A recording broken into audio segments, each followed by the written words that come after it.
Welcome, my friends, to the Sage of Quay Radio Hour, your home for free and critical thinking, and I'm your host, Mike Williams.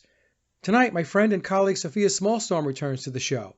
Sofia will explain how things we cannot see, like frequencies, can be very harmful to us. We also discuss the temptation and lure of technology and the impacts on humanity. And so, without further ado, here's the show with Sofia. Well, Sofia, welcome back to another show, and we're going to cover your August-September 2017 newsletter. It's a very interesting newsletter. Sometimes there are things that you can't see that do harm you. And, the old adage is if you can't see it, don't worry about it type of thing. Well, we're going to talk about if you can't see it, there are things out there that can harm you. And the newsletter kicks off with Marie Curie. Is that how we pronounce her name? Yeah, unless you want to give her Polish name, Skłodowska.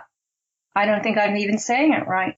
So what was the intent of the newsletter to kick it off? It starts off with Fairy Glow. What does that mean? Mike, this is a double issue that I wrote because to contain everything in a single issue was too much. And I had to really dive deep into understanding what radiation is. I mean, we all know that radiation is bad, X-rays are bad, backscatter machines are bad, nuclear devices are bad, but we don't really know, many of us, what radiation, what is it? What is it? What is it?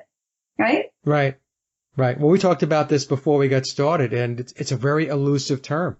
Well, it's a very large term. I mean, the dictionary definition of radiation is the act of spreading outward from a central source, like she radiated joy or she radiated beauty. The opposite is true. People who radiate nastiness, they have a horrible kind of energy field and you don't want to go near them. You don't want to have anything to do with them. Well, in biology, it's the spread of a group of organisms into new habitats. In medicine, it's the treatment of a disease, especially cancer, by exposure to a radioactive substance. Now, this brings us to the word radioactive, which we also know is bad with a capital B, right? Right. So I went to Marie Curie's writings. I had seen a film on Turner Classic Movies called Marie Curie, and it was from 1940-something, early 40s.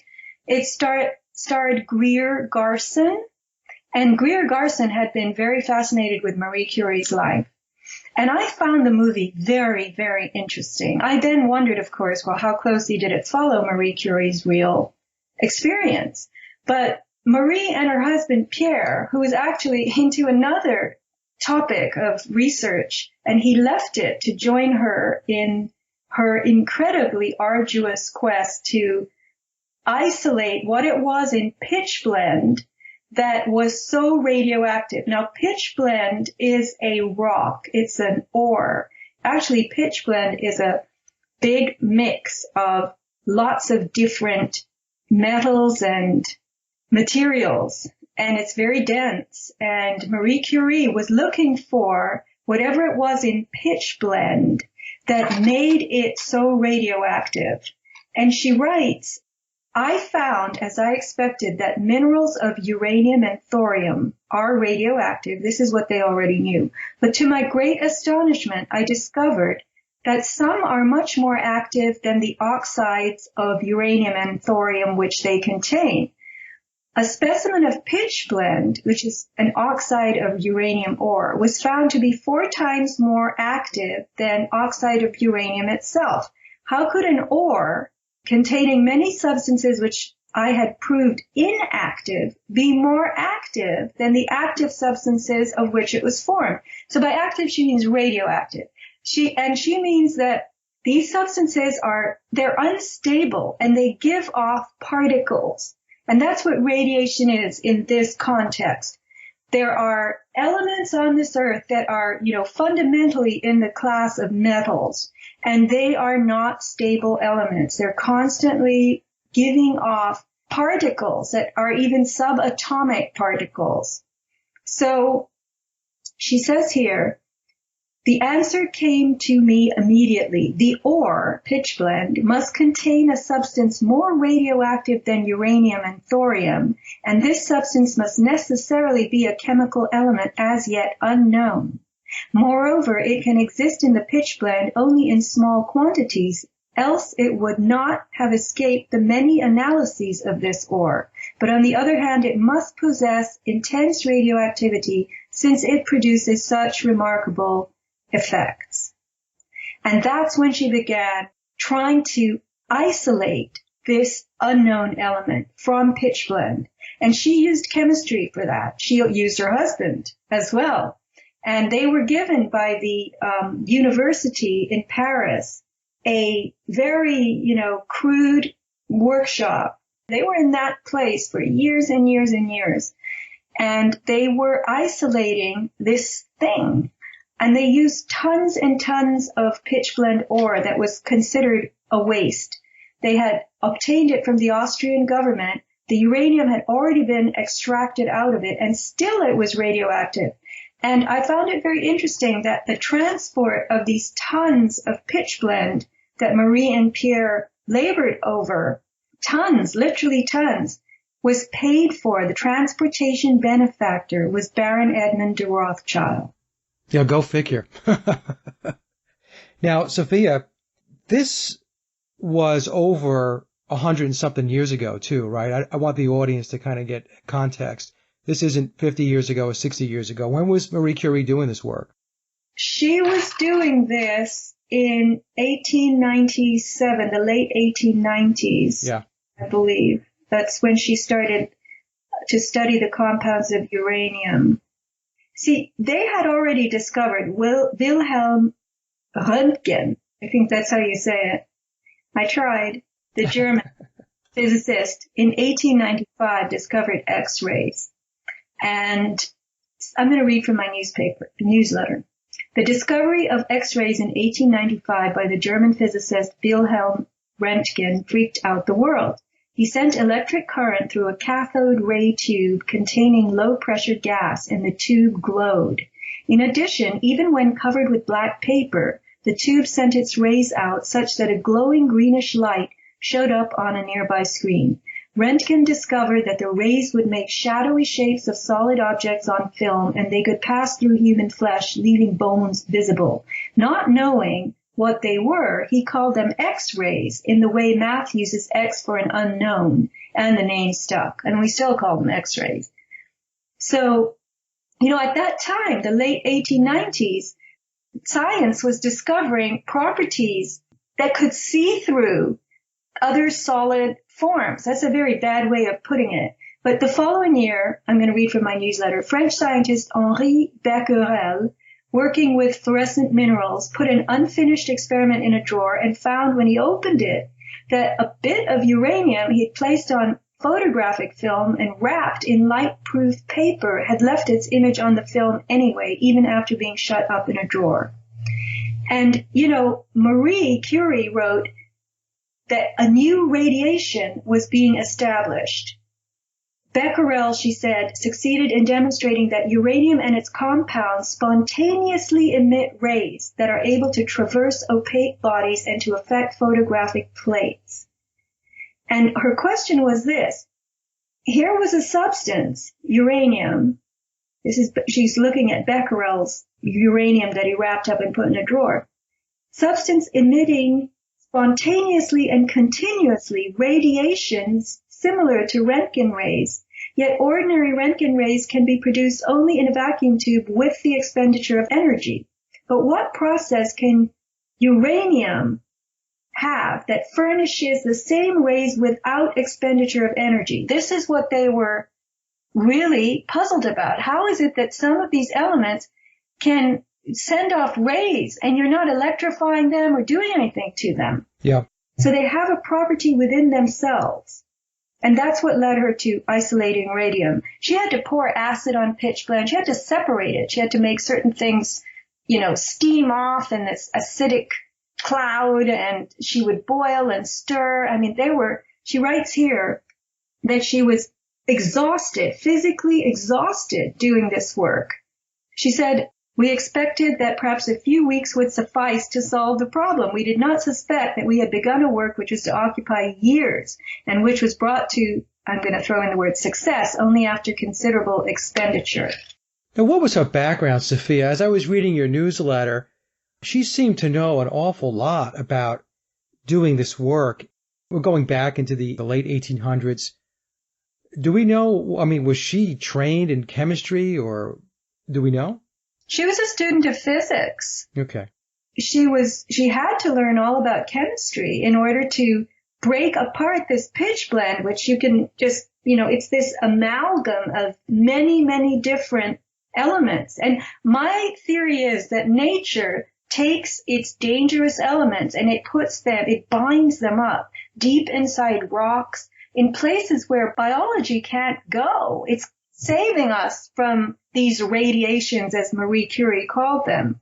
She was doing very dangerous work, though, unbeknownst to her, right? I mean, she really didn't understand that she was damaging herself very badly as she was doing this work as well, right?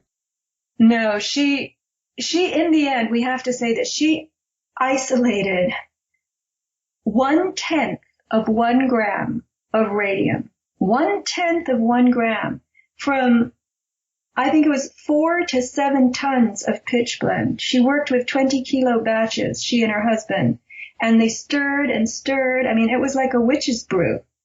And she said I'm trying to find the spot where she says she was the School of Physics could give us no suitable premises, but for lack of anything better, the director permitted us to use an abandoned shed which had been in service as a dissecting room of the School of Medicine. Its glass roof did not afford complete shelter against rain.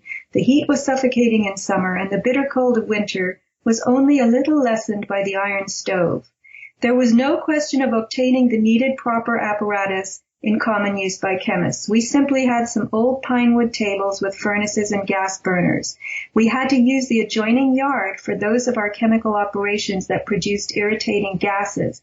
Even the gas often filled our shed. With this equipment, we entered on our exhausting work. It was in this miserable old shed that we passed the best and happiest years of our life, devoting entire days to our work. Often I had to prepare lunch in the shed around all the radioactive stuff. Wow. So as not to interrupt some particularly important operations. Sometimes I had to spend a whole day mixing a boiling mass with a heavy iron rod nearly as large as myself. I would be broken with fatigue at the day's end. On other days, the work would be a most minute and delicate fractional crystallization in the effort to concentrate the radium. So she writes here, one of our joys was to go into our workroom at night. We then perceived on all sides the feebly luminous silhouettes of the bottle or capsules containing our products. It was really a lovely sight and one always new to us. The glowing tubes looked like faint fairy lights. Why was she doing the work? I mean, was it just out of sheer curiosity because she was intrepid? Or was it because somebody like the Rothschilds had sent her off to go work on something that could be used for other reasons down the road? Mike, I don't know the answer to that question. People who are dedicated, I've been labeled dedicated myself, although I consider myself a dabbler. Marie Curie was no dabbler. She was dabbling deep into vats of boiling, foaming stuff. And she was really, really hell-bent on finding out what is so radioactive in this pitch blende that I can't find. And she had to find it. And when she did, 1/10 of a gram, it started as radium chloride, and then they had to get rid of the chloride part. And, so when you break these molecules apart, you have to really be creative. And she developed these horrible burns on her hands, and she would go to her physician and show him, and he warned her that she might be courting cancer. And that was when, in the movie, she said, I took these words down from the film, so I can't swear that they were exactly what she said, but apparently she said this: if this element can injure healthy tissue, imagine what it could do to unhealthy tissue. It could prevent disease, help humanity, the world.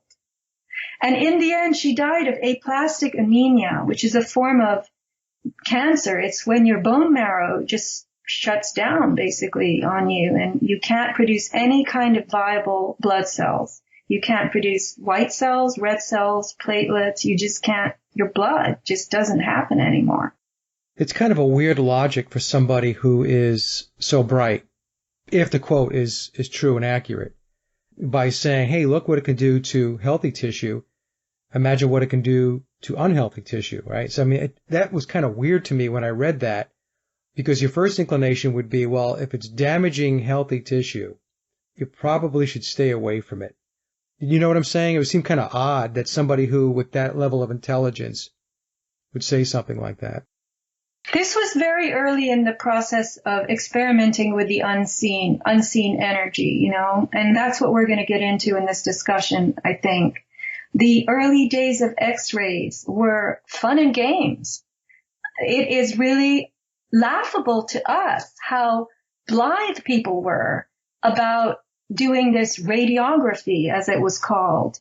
You had Röntgen rays were the fashion of the day, I wrote in my newsletter. On the Boulevard des Capucines in Paris, people gathered to see their bones appear on a shimmering screen. This was fortune telling. They would, you know, project your skeleton on a screen and then read your fortune, psychic reading. So people were bathing themselves in X-rays. Yeah. And physicians, physicists, electrical engineers, shoe stores had X-ray machines to find the right fit for every customer for their shoes. They would X-ray their feet, you know. Yeah. They X-rayed people to try anything, cure the common cold, sexual dysfunction. And they found that when people were X-rayed, you know, a nice long X-ray, their hair would fall out. So then for a while, X-rays were used as hair removal techniques. This is comically horrifying to us. But at that time, they didn't know anything. And they figured that because people felt no pain, these treatments were safe, because pain is your indicator, right? Right.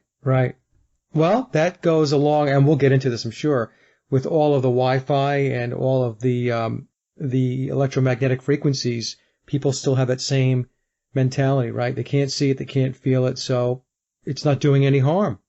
And one of the narratives you have here, or one of the quotes you have, says, before 1900, it was assumed that anyone competent enough to be a good photographer could interpret a radiograph. So they were just basically giving it out to anyone. Right. But a few people, you know, who had assistants constantly exposing their hands and their limbs and running X-ray machines, those assistants had tremendous problems. Yeah. So Clarence Daly was Thomas Edison's assistant, and his hand was imaged by every X-ray tube that Edison created. And they were creating different kinds of these scopes, fluoroscopes. Everybody was playing around, and people who exposed their limbs to X-rays had to have amputations. Even Edison said in 1903, "Don't talk to me about X-rays, I'm afraid of them." So, you know, in 1917, we really got slap on the head with the proverbial iron skillet, because that was when the radium girls started to suffer soon after that. They were the watch face painters. These are the watches that used to light up? Right. The radioluminescent watches became something that the military wanted a lot of. And so these women were hired by United States Radium Corporation starting in around 1917 to paint the hands of the watches. And the paint was called Undark. And they got the ore from Undark mines in Colorado and Utah. And these women would put the tip of the paintbrush in the corner of their mouth and in their mouth to kind of give it a point to paint the hands of the watches. And so they were ingesting this highly radioactive paint, which is what caused the paint to glow. And they began to suffer from all kinds of sicknesses, necrosis of the jaw, anemia. You can look up the Radium Girls. It's very famous. And they actually started litigation against the government and their company. And I wrote about this in another newsletter, so I'm not going to go into it now. But Curie, everybody was fascinated with this glowing in the dark, these radioactive isotopes. And Curie carried vials of radium in her pocket and continually drew them out and talked about how cool they were. So her clothes, her cookbook, all these things that we have from her now are stashed in lead-lined boxes because they're very, very radioactive. It's amazing. I just looked her up, too, to see how long she lived. She lived to almost 70 years old, I think 67 years old. So it's amazing that, considering how much she exposed herself to this, that she lived to that age. Well, I would say, Mike, that people were generally stronger in those days. They hadn't been vaccinated. They hadn't been, exposed to the assaults. They had a very good gut biome going. There wasn't all this toxicity of air and land and food. We have a much harder deal. We have our palette of ugly assaults is definitely not what our forefathers had to deal with. Yeah, well, we could start with all those vaccines by the time you're 4 or 5 years old. We could start there, I guess, right? That's something that did not exist back in her time. Marie mentioned rays that were indirectly accessible. We can't see these rays. We have to find them by way of apparatuses. What's the plural of that? Machines.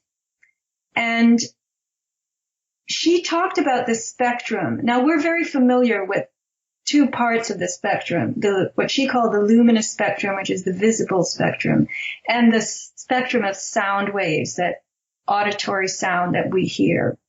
And she mentioned that there were rays above the luminous spectrum, like infrared, that we can't see, but we can feel them because we feel warm in the presence of infrared light, right? So our body is registering. Also with sound, there is ultrasound and infrasound on either side of the auditory spectrum. We don't hear ultrasound, but dogs do, cats do, bats do. Young children hear ultrasound, even babies, infants. And so this is what's so terrible about doing ultrasonic readings on pregnant women, because those babies are hearing that sound, especially because sound is better carried in a medium, like the amniotic fluid. And then there's infrasound. Infrasound is on the low end of the auditory spectrum. So the human auditory spectrum is 20 hertz at the bottom to 20,000 or so at the top. But under 20 is infrasound. And I had my own experience with what I believe was infrasound, but I'll let you talk because I'm doing too much talking. So I thought the same thing about the ultrasounds that women have when they're pregnant. And when I read your newsletter, I thought to myself, well, this is probably not a good thing to be doing, but then the people that are performing these tests and such in the hospitals and so on, they're completely unaware. They just look at it as some advanced technology, but I don't know. I could be wrong, but when I read your newsletter, I started to question it. But the infrasound was very interesting to me because this is a sound that are made by like elephants, as an example. I think you put in your newsletter, how they communicate. I equated it to, and you can correct me if I'm wrong, the very low frequencies. What do they call them? ELFs? Extremely low frequencies. And ELFs are used by the government to penetrate the ground. And ELF is one of those frequencies that can create earthquakes. So it's definitely something that can be felt. In other words, it's real. Because we can't hear it doesn't mean it doesn't exist. There are animals that communicate in that bandwidth. And when I read your newsletter, I'm thinking, well, the government has harnessed this knowledge and is using it, of course, for the things that they normally use it for, which is not to the benefit of humanity, right? For weaponry and the such. So I found that, very, very interesting. Apparently, there was is a scientist, Catherine Payne from Cornell University, and she, in 1990, was studying elephants with a couple of other scientists, and she discovered that when she was near the elephant cage in the zoo, she could feel this shuddering in the air, but there was no sound going on. She just could feel it. And she also had felt the same thing years before when she was standing near an organ, meaning, the musical instrument. And she writes here, I realized that I was feeling the organ's lowest notes better than I was hearing them. This led me to guess that elephants might be making sounds too deep for me to hear. And she was, I think, the first one to really notice this infrasonic communication among elephants. Infrasound travels very far. Low frequency sound travels very far. So she believed that elephants were using these deep, powerful calls to coordinate mating and ranging behavior over long distances.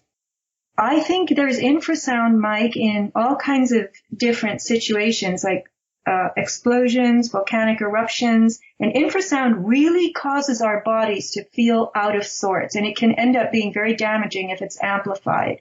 So remember the Twin Towers? Remember all that footage of those people racing away, and how panicked they were? And I think on some level they were also racing away from the source of this infrasound, not just the explosions themselves, but the vibration that is so unsettling to the body. So I was looking up infrasound on the internet, and there is this YouTube video titled The Coolest Thing Sound Waves Can Do. And it explains that the resonant frequency of the human eyeball is 19 hertz. So if you create infrasound at that vibration, that oscillation, 19 hertz, you will damage vision. And if you amplify that, you will disrupt breathing, and if you shoot this frequency through the ground, your skeleton will vibrate and you will feel joint pain. So the more, when we look at a waveform, there are two ways you can modulate waves. There's amplitude modulation and frequency modulation. And this is effectively AM and FM for our radio signals. This is, you have AM stations and FM stations. So amplitude is the height of the wave, and frequency is the concentration of the squiggles. I am fascinated by how machines using transducers can change the amplitude and the frequency of waves. And then you have a decoder on the other side, a receiver, that takes those signals and reconverts them into auditory frequencies and frequencies that our senses can perceive. So this is basically the world of radio works like this. You have a signal issued from the radio station that is, the waveform is changed and we don't hear it. But then we have our receiver, which collects that waveform, receives it, and decodes it so that we do hear it. So man has used machines to alter waveforms to facilitate whatever, our lives. And I interviewed Janice Barcelo. This is a good interview. You can hear it on my podcast page. But she mentioned that frequencies that are in nature are within biological tolerances. And I would add that when they're not, they're hidden away. People like being around whales and dolphins because they have such healing energies, and they're using communication methods that we can't hear. They're using infrasound, whales, and ultrasound as well. But when you end up really tweaking beyond what nature does, what animals do, then you start harming biological life. And that's the direction we've gone in. Yeah, well, that was my point before, that we're taking this knowledge, and I say we, not you and I, obviously, but those that like to control, and, they're using it for purposes that are damaging. It's like they are distorting nature and elements of nature so that they can turn everything upside down on its head. You were talking about before, Sofia, too, about feeling these infrasound frequencies. And when you were speaking, I was thinking, well, when you go to a concert, like a rock concert, you can feel what you think is bass, but it's just vibrating through your body. When you're driving and these kids have these cars and they have this big booming bass, and everything is vibrating. Their car is shaking. Your car is vibrating. To me, maybe that's another example of that type of frequency that is permeating human society. Like I said, as you're going through this, I'm thinking of ways that these discoveries and this knowledge is being applied. And obviously, I'm not coming up with good applications. I'm coming up with things that aren't so positive, but in any case. Let me then take us into this discussion of transduction. So the process of changing energy from one form to another is called transduction. And I'm going to read from my newsletter because it's better said there. We take so many of our devices for granted that we don't realize that physical quantities like energy in its various forms, including light, sound, motion, are being mechanically converted into signals and then unconverted by all our machines. Transduction goes on in motors, antennas, disc, read and write heads, sensors of all kinds, loudspeakers, headsets, lamps, lighting equipment, LEDs, cathode ray tubes, radio receivers, and transmitters. There are different types of transducers and highly specialized ones for industry, which include electroacoustic transducers that employ crystals. Now this is the key, Mike, the crystal, the world of crystals. Here's where it gets dicey for biology. Our bodies contain and use crystals for electrical and energy-making purposes. Our bodies are used to experiencing and running frequencies and voltage that you could call natural, mellow, mild, or low. Now, these are my words. However, in mechanics, electronics, high-tech, technological industries of various kinds, those frequencies and that voltage, it's not natural, mellow, mild, or low, right? Right. How do you know the little portable flicker lighter that you have for your gas grill for barbecuing? Yeah. Well, how does that work? By pressing on that switch, you're squeezing a crystal inside the thing, and the crystal is basically flexing, becoming deformed, and that causes voltage to be generated. This is the piezoelectric effect. So the crystal, you squeeze this crystal by putting pressure on it. Now, what we have to remember is that pressure and frequency are the same thing. Frequency equals mechanical force equals pressure. So when you put pressure on a crystal in the lighter, the crystal goes, ow, and it makes this nice spark for you, and then you light your grill. When we create voltages and frequencies with these transducers and the machines that they're in, we run into trouble because we are now dealing with voltages and frequencies. We're making them and receiving them. Granted, we are receiving them by way of our machines, but they don't mix with biology. And we are full of crystalline materials. A crystal actually is not just this shimmery thing in a New Age gift store.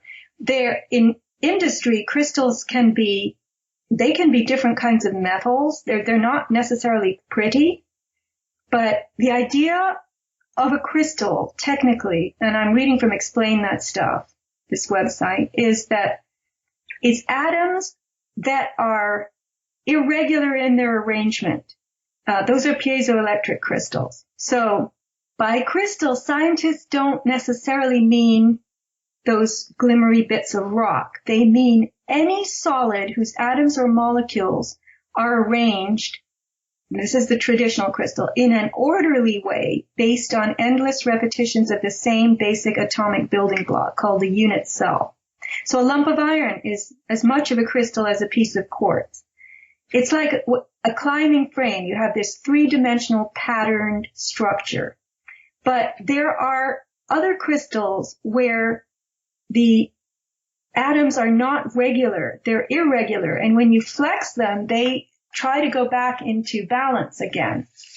And they generate voltages. When you deform or stretch a piezoelectric crystal, you deform the structure. You push some of the atoms closer together or further apart, and you upset the balance of positive and negative, which causes net electrical charges.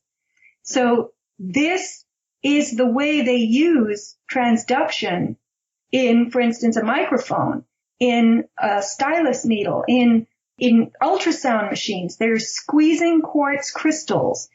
They're putting pressure on them. The crystals are generating a voltage. Or there's also the reverse piezoelectric effect, where you put a voltage on a crystal and they generate a frequency. So between pressure and voltage, crystals will flex and generate the opposite depending on what they're receiving. And, industry and technology don't stick to the rules of the natural world. Their goal is to break past the limits of nature. So all these smart meters, cell phones, cell towers, Wi-Fi computers, all of our gadgets, they are employing and emitting body-shattering harmonics, which deforms our DNA. Our DNA has crystalline proteins in it. Our cells have structured water. The cytoplasm of our cells has crystalline water in it. And here we are, you can imagine, with these incredibly powerful frequencies that our machines are generating and sending all around us, what that's doing to our body. That's a good point that you're on, a very good point that you're on, Sofia, about how all of this, and I know there's been lots of shows done about how Wi-Fi affects us and everything else, but you're getting more into why it does. And I think most folks don't understand that humans can be affected by these frequencies. The autonomic nervous system regulates your heartbeat, your many different hormonal functions. And I want to tell people that if you look at the work of two people whose work I quoted in my newsletter, Dr. Martin Pall and Dr. Jerry Tennant, what is so important about these two people is Martin Pall started to study what exactly electromagnetic radiation does, radio frequency microwaves specifically. Remember, these are all parts of the wave spectrum. And in our smart devices, our telecommunications devices, we're using radio frequencies, and they are part of the microwave category. So we have something on the outside of our cells called voltage-gated calcium channels, and they control the influx of calcium into the cell. And calcium, now this could go a little bit deeper than I am comfortable talking about, but calcium is an electrical tool in the body, as are many other minerals and metals and ions and molecules. They have an electron to donate. An ion is a charged atom. It can give an electron off or it can receive an electron. It carries one more proton or one more electron than the normal atom, which is why it has a negative or positive charge. But anyway, so as calcium comes into the cell, it has an electrical purpose. And under normal circumstances, certain numbers of calcium ions are allowed to come in the cell for the cell's, let's just call it bioelectric and biochemical work. But when you expose the cell to EMFs, the VGCCs, voltage-gated calcium channels, go wide open and they allow abnormally large volumes of calcium into the cell. And these are calcium ions, which immediately kick off a few very important things. It produces that influx of calcium to the tune of millions of ions more per second per channel. Produces this stuff called superoxide, which is a free radical. And it also then produces peroxynitrite. I call these things, they're called reactive oxygen species and reactive nitrogen species. We know of them as bad things. You take antioxidants. Antioxidants help to neutralize oxidants. Oxidants are molecules the body deliberately uses as like little hammers and chisels. And they go to work banging other molecules apart. They're very powerful, unstable molecules, the oxidants, that bounce around, and they actually do physical damage to certain other molecules. How do you break potassium iodide apart when you eat seaweed snacks? Your body says, oh, good, here's potassium iodide. I want this in two forms. I want potassium to use in such and such ways and iodine to use in such and such ways. So your thyroid deploys hydrogen peroxide and thyroperoxidase, which it makes itself. Those are oxidants, and they work like hammers. They go bang, bang, bang, bang, bang on the potassium iodide molecule, and they break it apart into potassium and iodine. So when you have too many little hammer-type molecules, oxidants in your body, they're rattling around and they're hurting your body. They're hurting your own organic good material. They're not just doing their jobs of destruction that they are supposed to do biologically, but they're starting to hurt you. And so when you are exposed to EMFs, the parts of your body that are extremely reactive are your sinoatrial node in the heart, the SA node and the AV node. They control your heart rate. And your brain cells are also very, very reactive. They have tons of voltage-gated calcium channels. We started with Marie Curie and radiation, and now we're talking about sound frequencies and the such. And what we're talking about is that you have these invisible rays. You can't see them. And again, folks, if you can't see something, it doesn't mean that it's not there, and it doesn't mean it can't hurt you.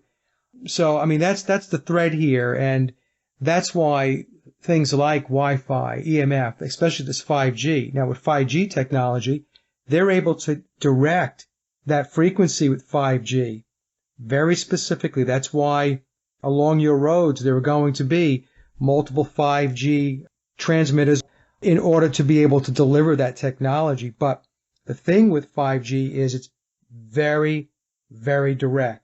It's the way it's able to focus the frequency. So, this stuff is not science fiction anymore, Sophia. We are here. We're here. Well, what I'd like to remind people of is the fact that we have a body that's electric. It's electrical. What is pH? I'm going to take us to the work of Dr. Jerry Tennant. He was actually an ophthalmologist who became very ill himself, and then he had to start studying body electricity. This was obviously his dharma. His path was not to do ophthalmology, but to do this kind of electrical inquiry and come up with ways not only to heal himself, but to help others. So Tennant explains, and I thought this is a very interesting take, that pH, the relative acidity or alkalinity of a substance, is actually voltage in a liquid. So if cells have to run at a pH between 7.35 and 7.45, you're really reading the amount of voltage that they require. And cells need the pH environment has to be negative 20 to negative 25 millivolts. That's 7.35 to 7.45 pH. But when they're doing repairs or healing, cells need double that. They need negative 50 millivolts because they're using more electrons for repair. So in biology, what is happening? Cells are drinking electrons out of a nano battery that they contain that is repacked for them with more electrons by the mitochondria in the nucleus. So they're saying, hi, I need to do this such and such work. Just for maintenance, they need negative 20 to negative 25 millivolts. So they're saying to the ATP molecules, give me electrons. I need to keep this voltage going. Keep this voltage going. But when they're doing repairs, or big work, they need double those electrons. So Tennant began to realize that for cells to keep renewing themselves, now remember, he also brings up that your cells have to replenish. You have to get new cells. And I've heard this from other people, and I haven't known exactly how to place it, but he set it out again in this little interview he did with Dr. Mercola that I'm referring to in my newsletter. So your body is constantly wearing itself out and having to remake itself. You get new cones in the macula of your eye every 2 days, the lining of your gut every 3 days.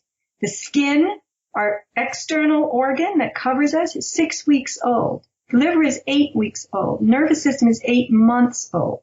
And chronic disease occurs when you lose the ability to make fresh cells that work properly. And then he talks about battery packs, which I never really knew at all. And he says that our body has 4 major battery systems in it. Now, what do batteries do? They give electricity. They're portable. electric generators, right? So he tells us, now this, because it's one of my favorite subjects, I loved hearing it. The muscles are piezoelectric. So that means they have crystals in them.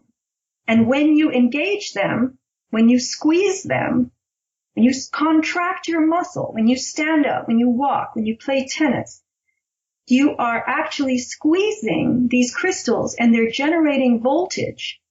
And that's the work you're doing. So he says to recharge the muscle battery pack, all you need to do is move and exercise. That's why movement is so crucial. That's why people die when they're too bedridden, right? They start expiring. You have to keep moving. Everything in the body is electric. The cells are always wanting electrons. The mitochondria are always trying to find electrons to put in the ATP so that the cells can use those little batteries. Then the cells themselves in their layers are battery packs. And he says, Dr. Tennant, that each stack of muscles is connected. Apparently, maybe it's through acupuncture meridians or some electrical channel in the body to nearby organs. Now, this is his theory. He says, together the muscles stack, layers and layers of muscles that are this muscle battery pack, and the surrounding fascia. Fascia is that membrane. It's that whitish, when you cut meat, you see it. It's a semiconductor, he says. It's a metabolic molecule designed to move electrons. And he says that the fascia and the muscles together serve as the wiring system for your body, and they carry voltage from the muscle battery as you move to the fascia to the whatever organ they're connected to. Now, Sophia, going back just for 1 second, going back to Dr. Jerry Tennant, in your newsletter, he says, and you had mentioned this, to run properly, cells need a pH environment between, I guess, the range of 7.35 to 7.45. And that, if I remember my pH scales from when I was back in high school and college, that's in the middle, right? Is that kind of a neutral zone? Yeah, pH 7 is neutral. And I think that they need to be slightly alkaline. So up is alkaline and low is acid. The body has to be slightly alkaline, which is why 7.35, 7.45, that's not acid. If it was 6.75 or something, it would be acid. So 7's right in the middle. Okay. And when you have too much expiration, when your cells are electron deficient, they become acidic. That's when they become tired. So what you're really saying, if he's correct, and he's saying that pH is voltage in a liquid, you need 7.35, 7.45. You need negative 20 to negative 25 millivolts. Now we say negative. I should have really said minus. Minus means the presence of electrons. So when the cells are healing, they need a slightly higher pH. They need to be even more alkaline. Yeah, it's interesting. The reason why this kind of just clicked with me is because the big push with drinking soda, as an example, right? That is acidic.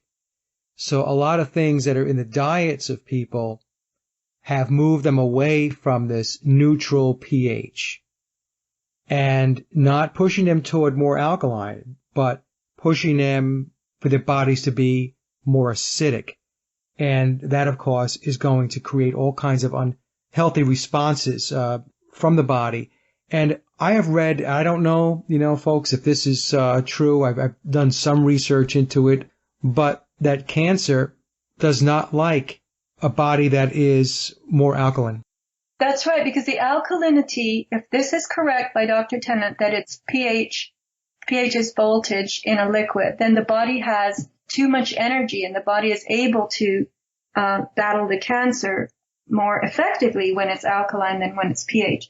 As far as the soda thing goes, Mike, I know that things like apple cider vinegar are good for you, and that's an acid. Vinegar is acidic. And that's why you have to have a give and take, right? In other words, in order to be neutral, there's going to be some acidic types of foods, and there's going to be more alkaline types of foods. And then, if you eat correctly and you have the proper nutrition, you'll be in that neutral pH space. But I guess what I was thinking was, I know people that engage in a lot of acidic types of foods. I would say they engage in foods that are difficult for the body to process. The more processed a food is and the more it contains certain molecules that present a challenge. For instance, sugar, sucrose. The molecular formula for sucrose is C12H22O11. Fructose and glucose are half of that. Sucrose is one glucose molecule and one fructose molecule jammed together. And it takes an enormous amount of energy, cellular energy, to decompose, to separate the glucose from the fructose. So your body uses the glucose, your brain uses it, your muscles use it. But because it requires so much electricity to separate glucose and fructose in the form of bonded sucrose, it wears you out. So it's not worth what you're getting from it, you know? Yeah. Quick rush of energy that, you know, people claim sugar gives them it's too difficult and too complex a molecule to smash apart.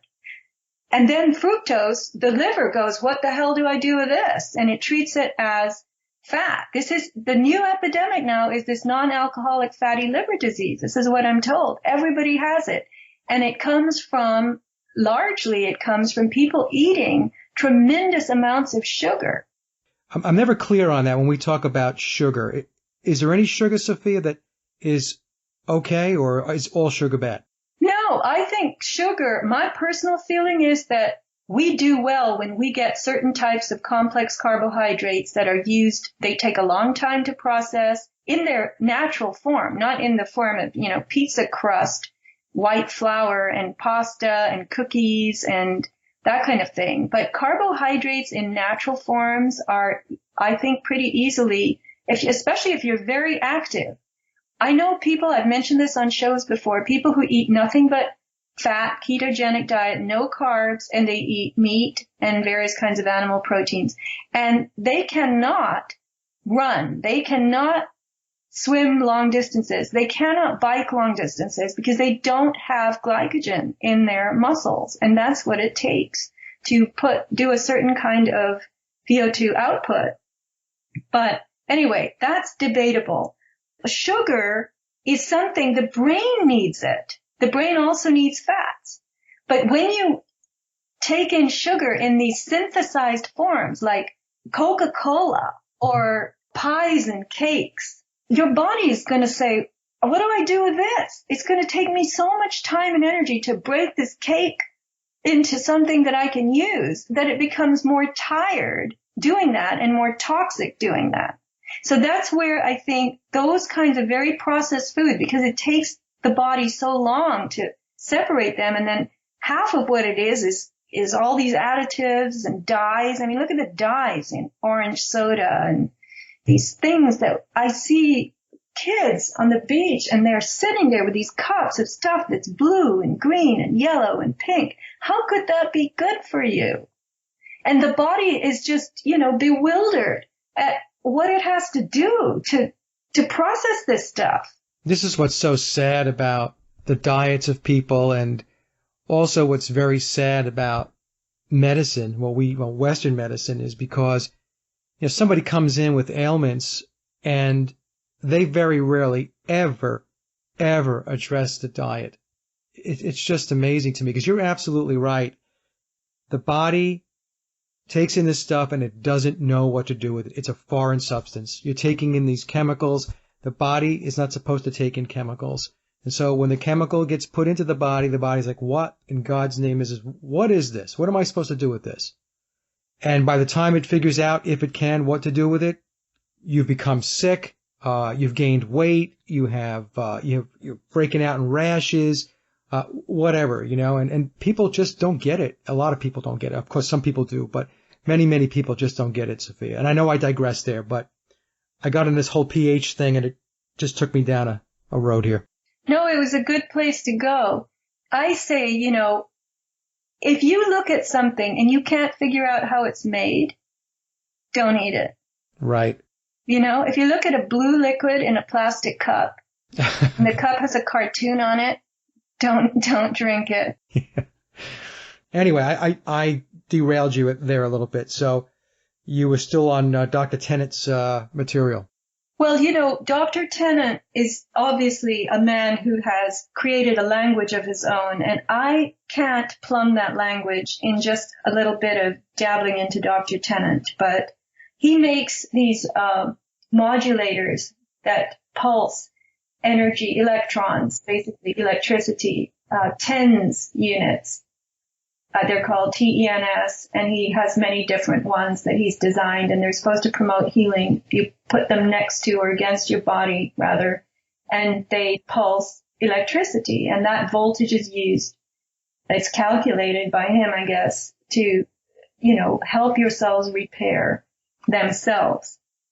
But I too believe that if you receive electrons through grounding, through going outside, through grounding again in a modern way, which is plugging into that wall outlet with a ground pin. And you have to know exactly what you're doing. You have to buy a system that allows you to do that. You're getting what's called free electron transfer. And that is going to also help your cells, because that's how we were designed, Mike.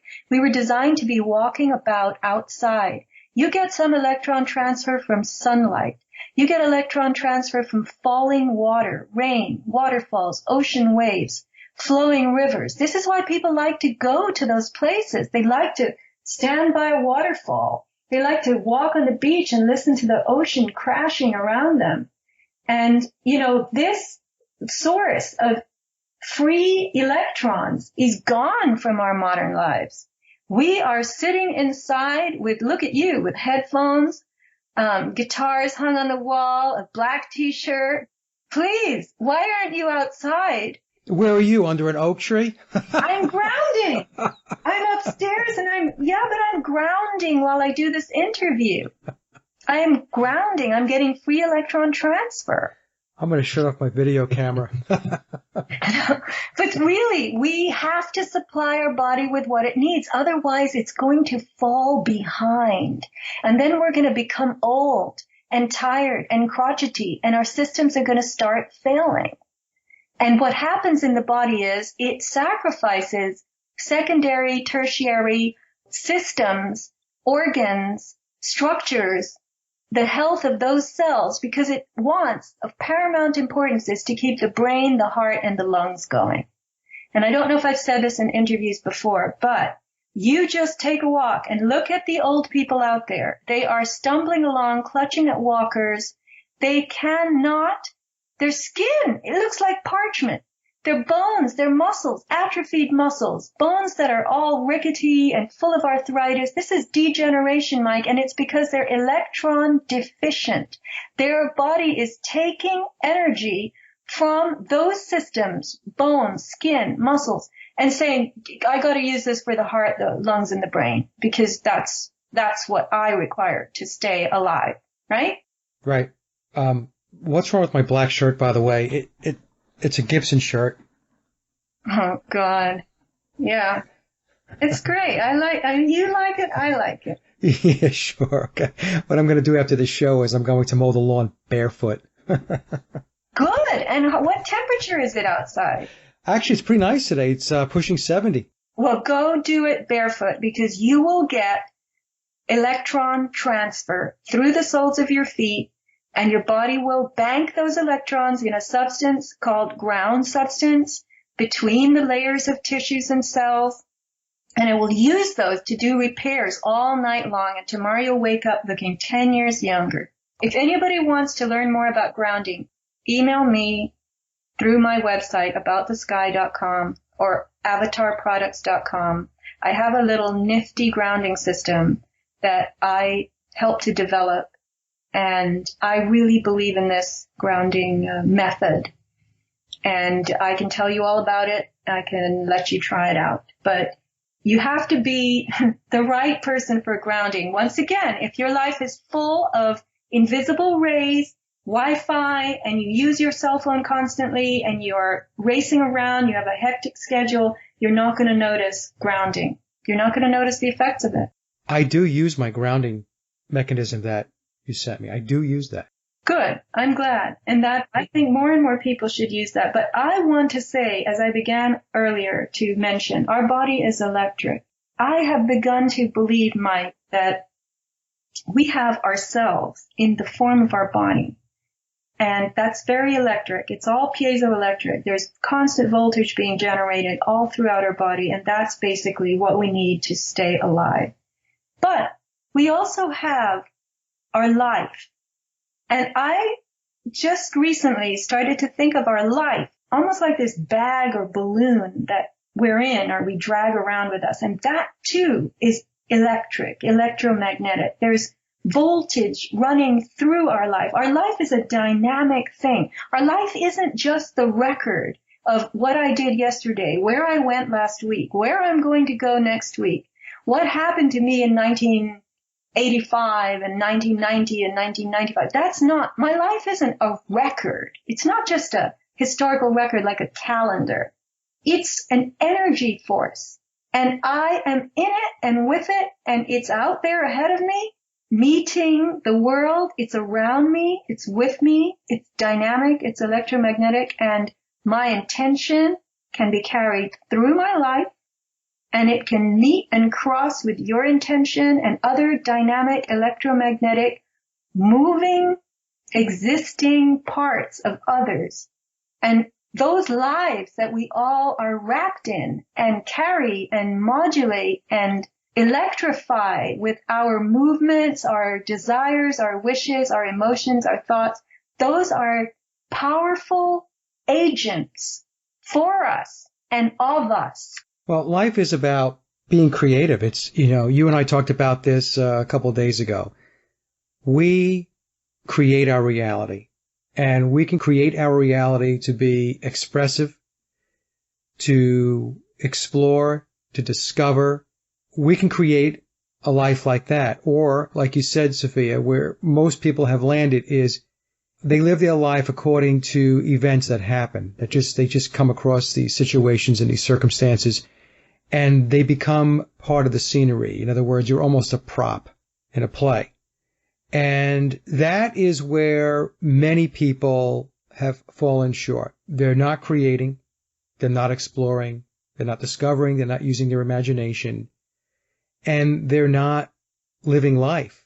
I mean, they think that living life is buying stuff. That's what they think living life is. I got a new car, going to buy a new house, got a new flat screen TV, got a new iPhone. To them, that's living life. And that's where it has become extremely distorted.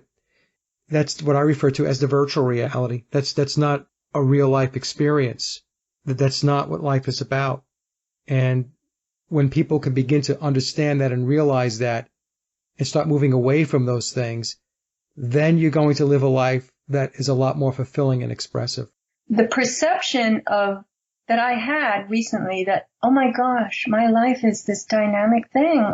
I'm in it. I'm with it. I drag it around with me. Sometimes it's out ahead of me. It's looking and searching for ways to plug in, to connect with other like forms so that a language, the language I love to speak, the language of interrelationship, of mutual discovery can occur. And these other people that you're referring to, they have a different life that they're living. They're more reactive. They're less intention-based, and their desires are different, you could say. And that's up to them. My point being is that they have adopted and adapted to a life that was pushed upon them. In other words, they were forced down that road through deception, through lies, through pseudoscience. And so they chose based upon bad inputs. And so, so they're off living that life. And like, well, I'm happy doing this, I'm happy doing that. That's fine. If you're happy doing that, it's great. My point being is in all likelihood, if you took that path based upon what I just explained, bad inputs, you are sub-optimizing your life. That's my point. Right. That's a good word for it.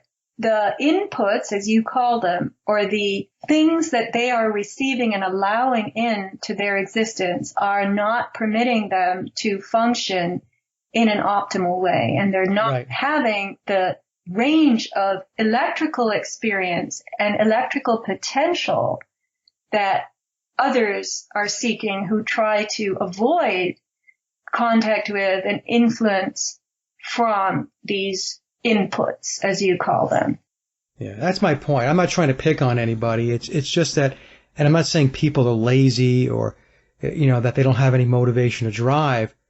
A big part of it is that the environment, the artificial environment, has been all set up, and through the lies and the deception, as I mentioned before, they are led to believe that this is what life is about.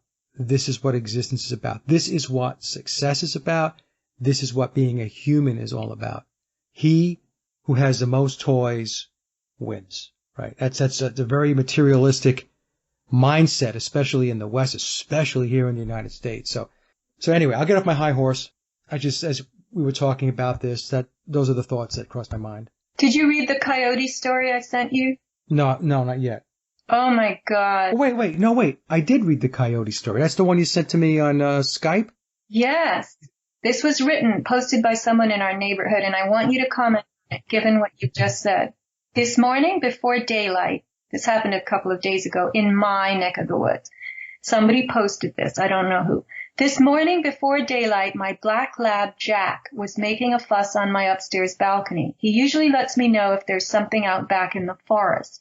I went to the balcony and heard squeaking noises. It went on for a minute or so.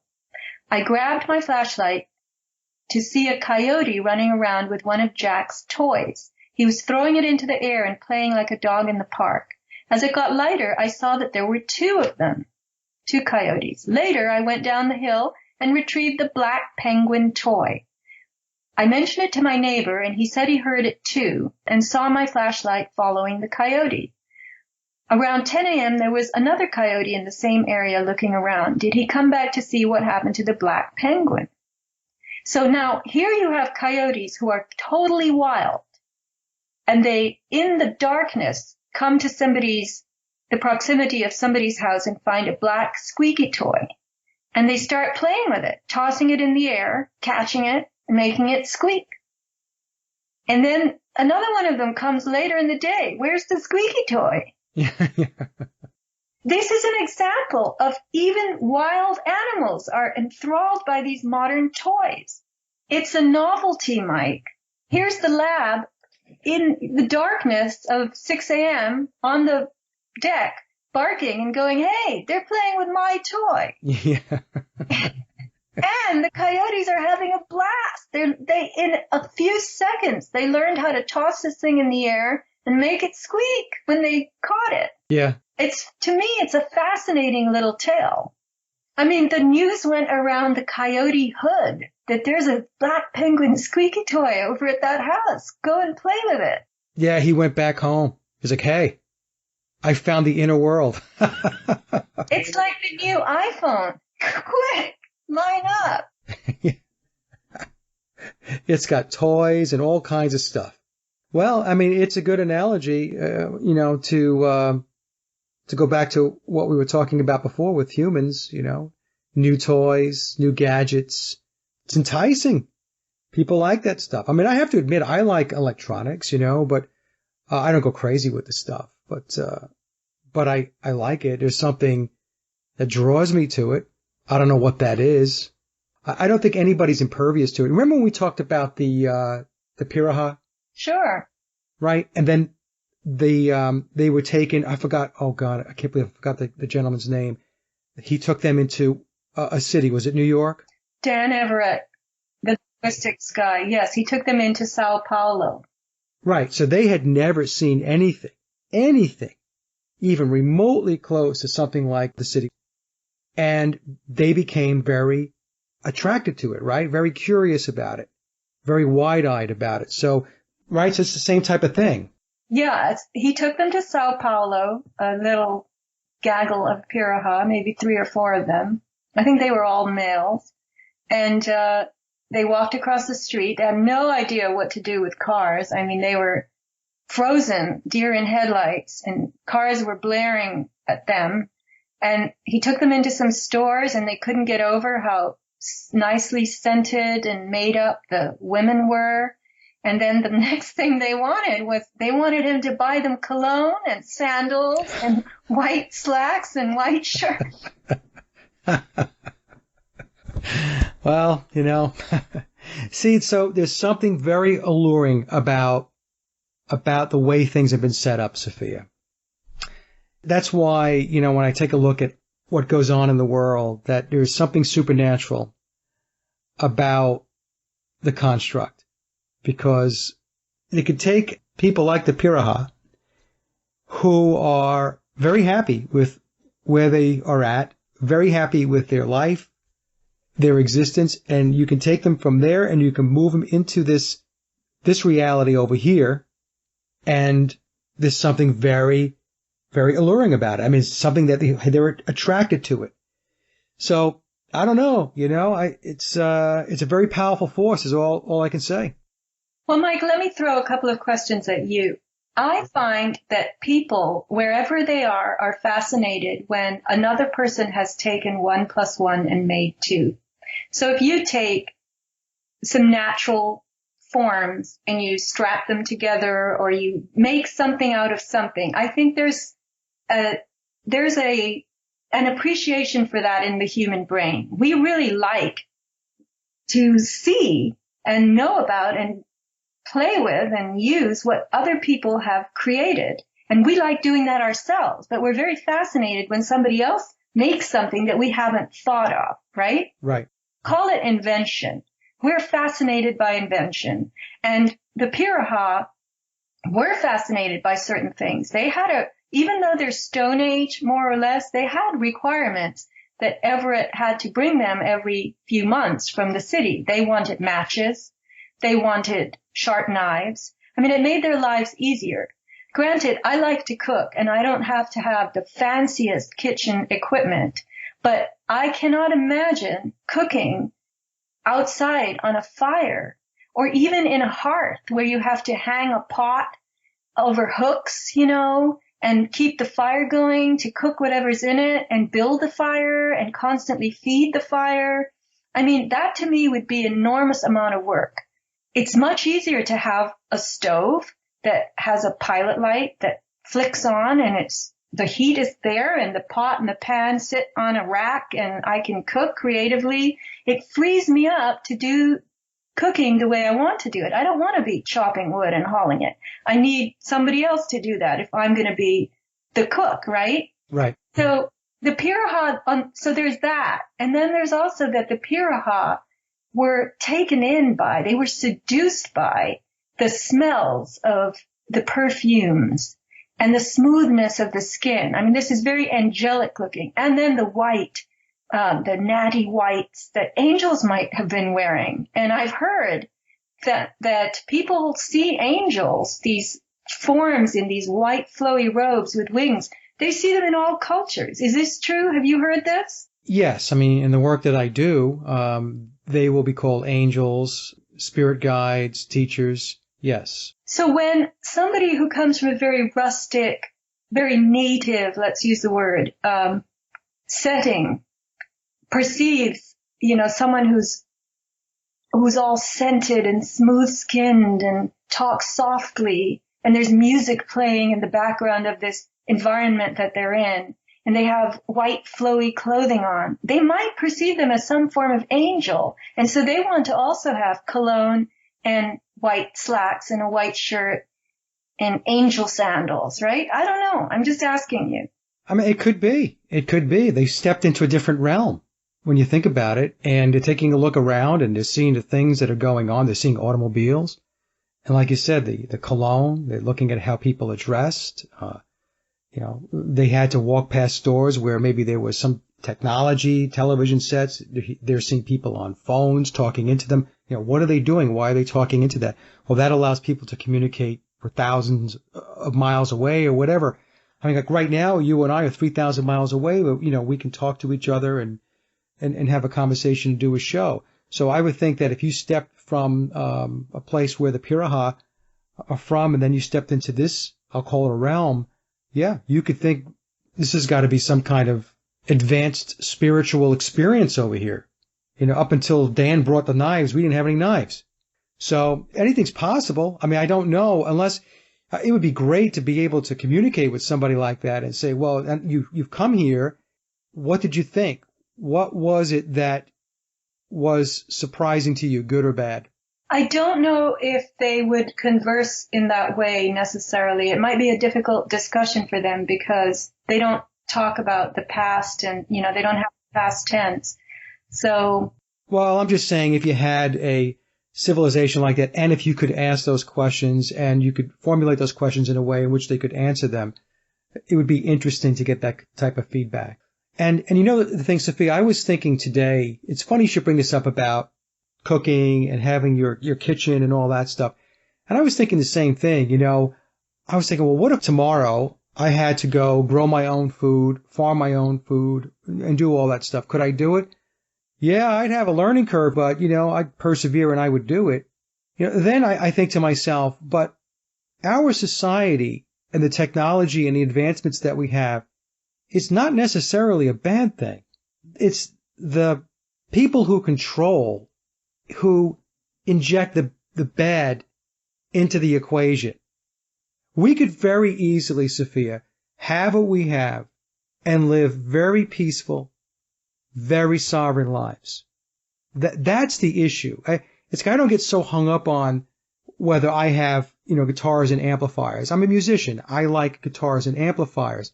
And so I'm not going to debate with somebody about why I shouldn't have that because it's part of the matrix. No, it's not part of the matrix.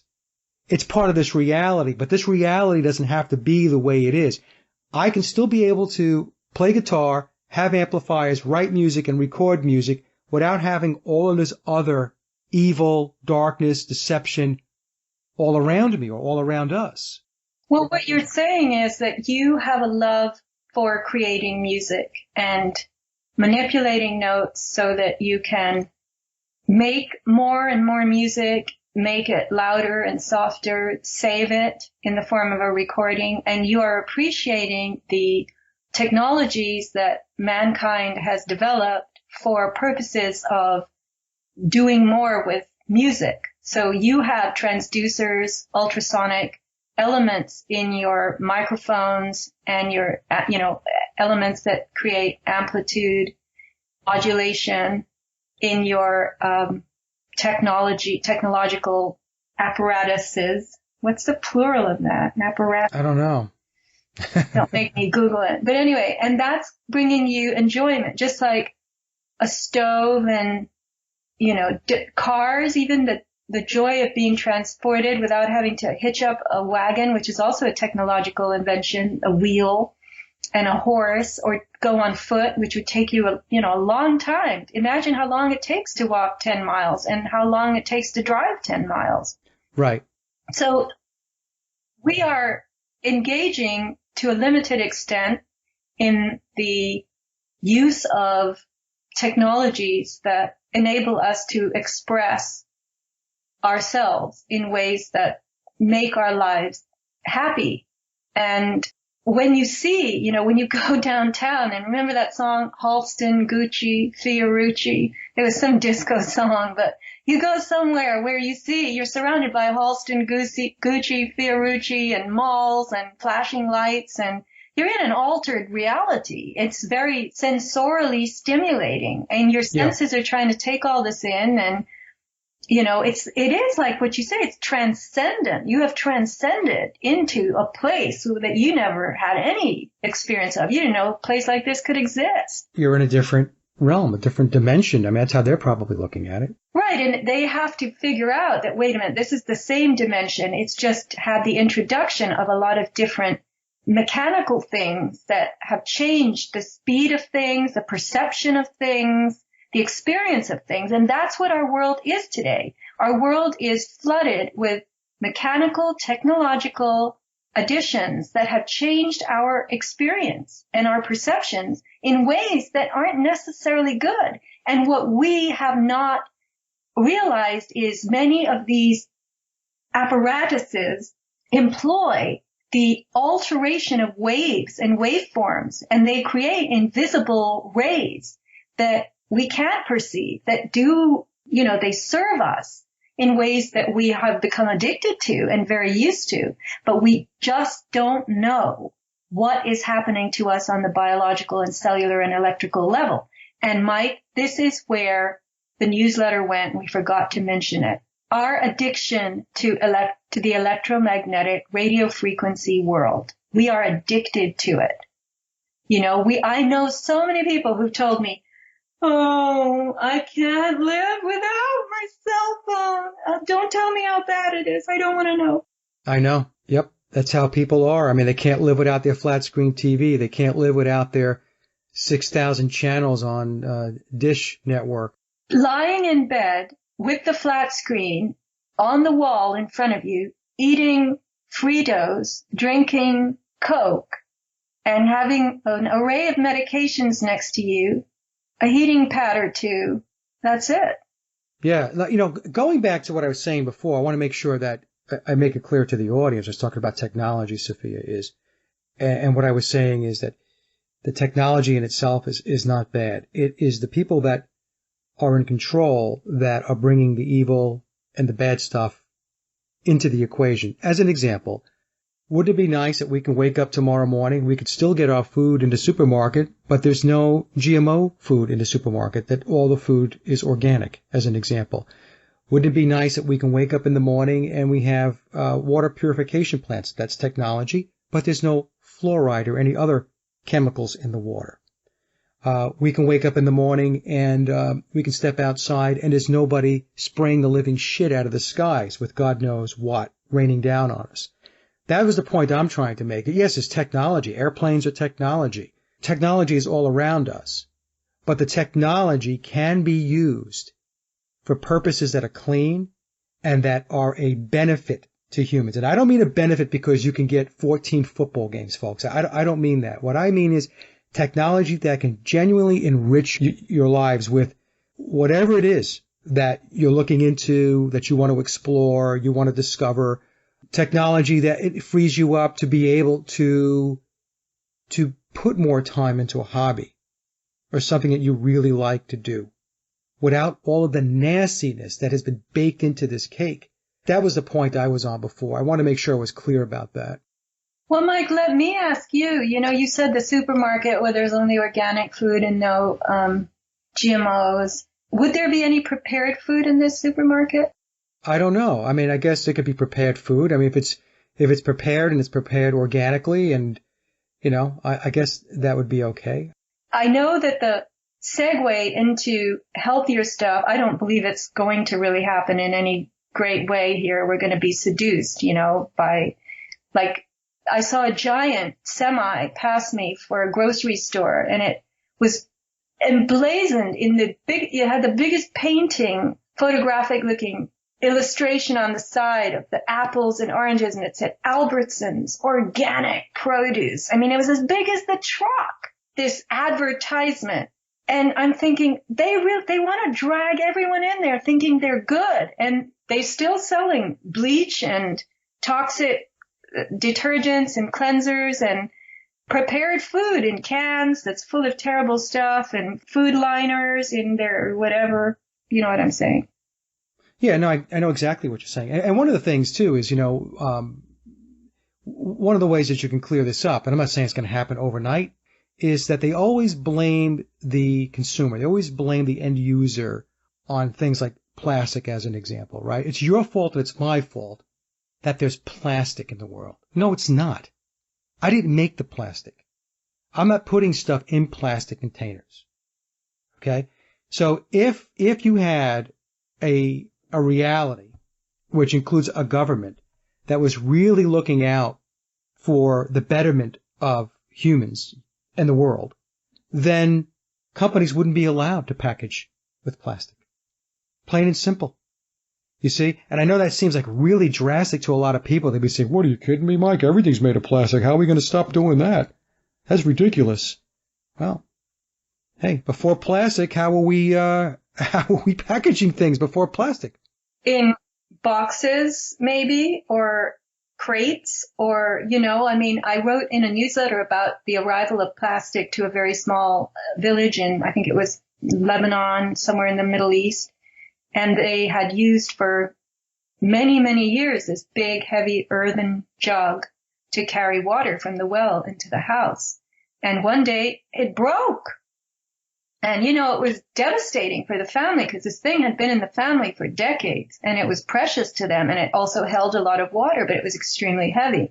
And there was the day that, I'm just going on memory now, that some guy from some faraway place rode into the village and he had a donkey and it had, baskets on either side and they were full of plastic jugs and plastic containers. And the village was excited beyond description because now they could carry water without a big addition of, clay.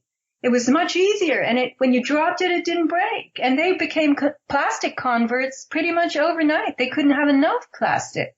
Yeah, but to solve the problem, you have to push the problem back on the people or the entities creating the problem, you see? And I understand, they show up with plastic and everybody's like, oh, this is great, this is so much more convenient, it's better. But also, people are completely unaware of the repercussions. As an example, I think you and I talked about this at a show maybe going back 2 years ago or so, where the plastics are in the oceans, right? They're in the ocean. They're killing everything. I know. Right. It's terrible, Mike. Right. That's my point. My point being is that people don't know about that. They don't see all the garbage sitting in the oceans, contaminating everything. So I guess I'll get off my high horse here. But what I'm saying is that we are always blamed for whatever the woes are. And my take on it is, well, you need to start at the source. Who's making this stuff? Who's creating this stuff? And push it back on them and say, no more of that stuff. Or if you're going to make stuff like that, it has got to be safe for the environment. It has to be safe for animals. It has to be safe for human beings. Period. I don't want to hear anything else out of your mouth. I don't want to hear about how much it's going to cost. I don't want to hear about your profits and all that crap. Go back to the table and go figure it out. The reason why they're doing all this, the reason why they're using plastic is because, well, it's cheap and they make more money. You see? So the whole thing is geared toward a system of commerce. And, you and I have talked about this many times. It's all about profit. It's all about greed. Not a care in the world about how it affects Mother Earth or how it affects you or me or our pets or anything. It's just, I don't know. To me, it's a disgrace. And if we really want to fix things, we've got to go back to the people that are creating the problem. Right, but you also have to remove the consumer demand for something, and there is a consumer demand for this. The other day I was at the pool where I've resumed going now that our weather is turning colder. By the way, we had 100 degrees last week, 60-something degrees this week, and I cannot stay warm enough. My toes are freezing. The drop doesn't give you any time to adjust. You have to adjust to 100. You couldn't take enough clothes off, right, and enough fans. Same here, Sophia. Now it's 60 and I can't handle it. But anyway, so there's a woman and she's there, watching her kid in swim lessons, and she's got the Southern California all decked out, nail polish and sandals, and she has a big Starbucks cup, a really big one, and it has something in it. I don't know what. And I thought, well, she must have stopped at Starbucks and come here with that, because I'm sure she didn't bring that Starbucks cup from home to the pool, filled from whatever she put in it at home. And I was thinking, when was the last time I went to Starbucks and bought a drink and carried it around with me for the next half hour? I cannot even remember. I don't think I've ever done that.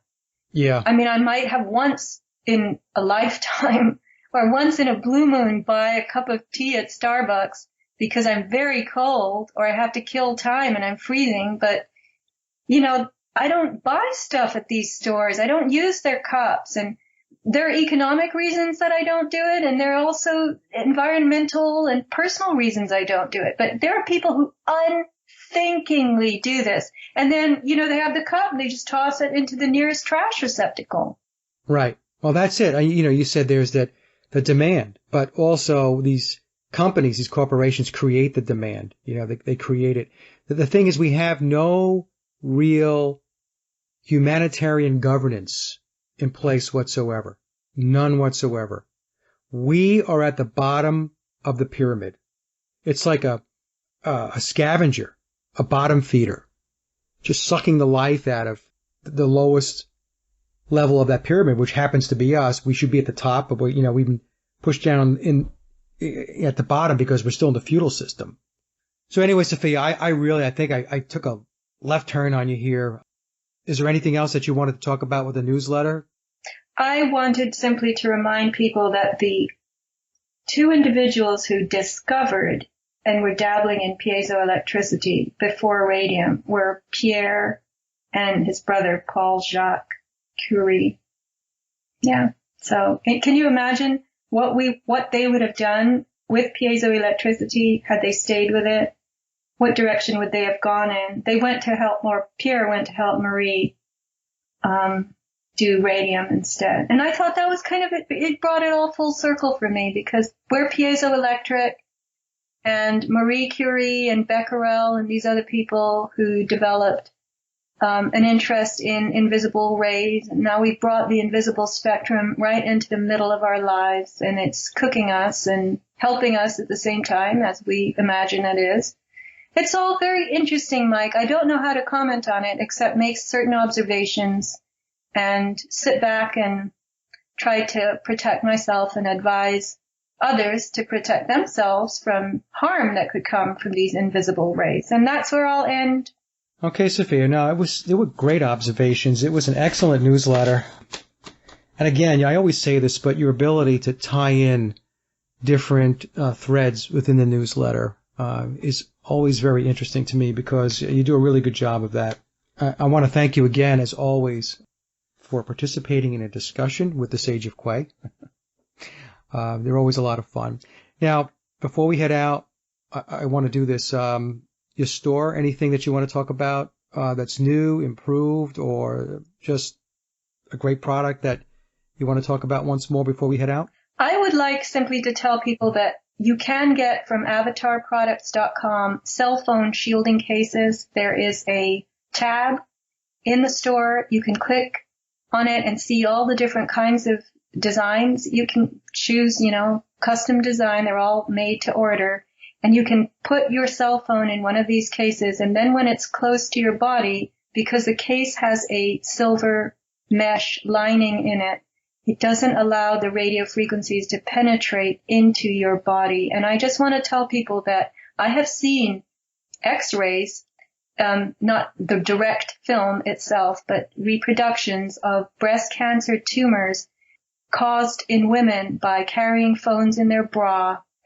I have learned of hip replacements that had to be done on men who carried a phone on their hip in a holder, or holster as it's called. Too many people are using these phones, keeping them too close to the body and handling them all the time, and worst of all possible scenarios, holding them up to their head, where they cause brain tumors. A person told me that they had a terrible tumor in their adenoids, in their face, in their head, from the cell phone.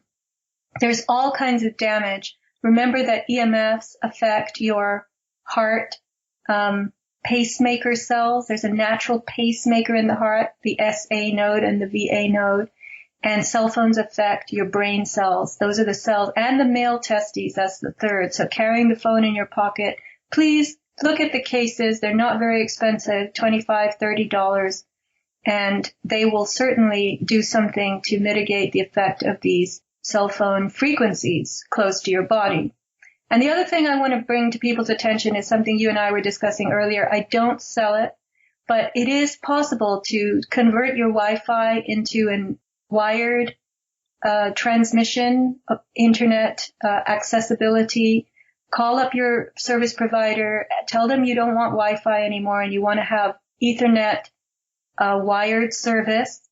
And people, they moan and groan because they say, I am not going to be able to put, computers in different rooms. And there is a way to put internet over electric. That's what it's called in the industry. It's the Powerline Network Ethernet adapters. And what you do is you buy two little units. They're made by yours. The one you have is made by TP-Link. The one I have is made by Linksys. And they don't cost a lot, between $50 and $100, depending on the brand and the vendor. But you simply plug one of the units into your computer, your main computer, and then you connect the computer, of course, into the wall, and you're receiving internet through in a wired form, And this Linksys system, or TP-Link Powerline Network System, puts the internet into every wall outlet in your house. So you can then plug in, you'll describe, Mike, laptops anywhere in your house.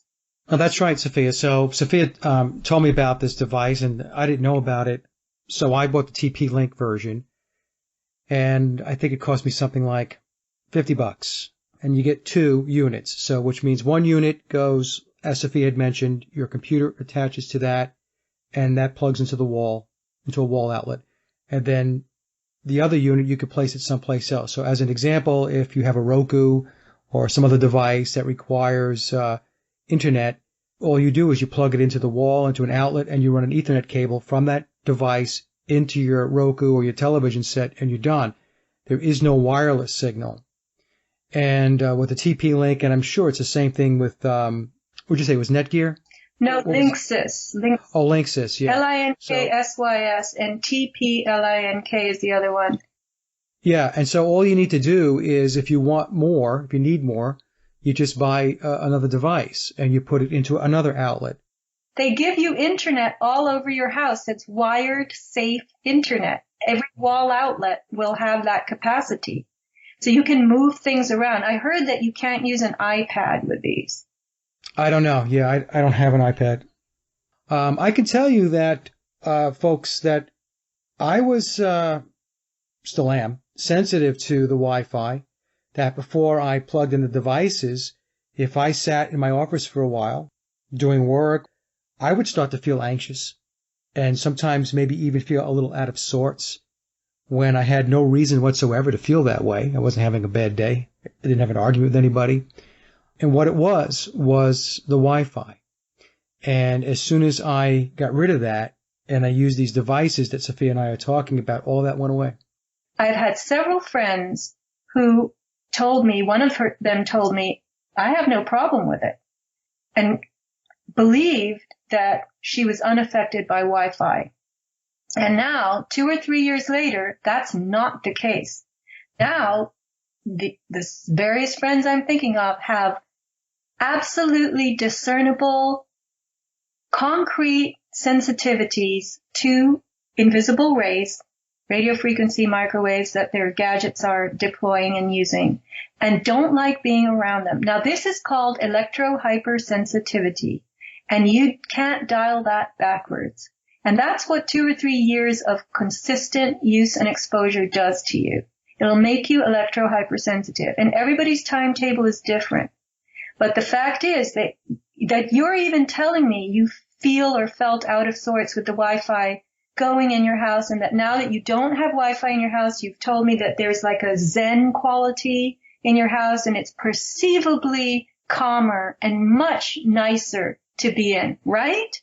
Yes, you and I had a conversation the other day. That's absolutely true. There is just it's just a sense that you have. Again, we just did a show talking about things that you cannot see that are harmful to you.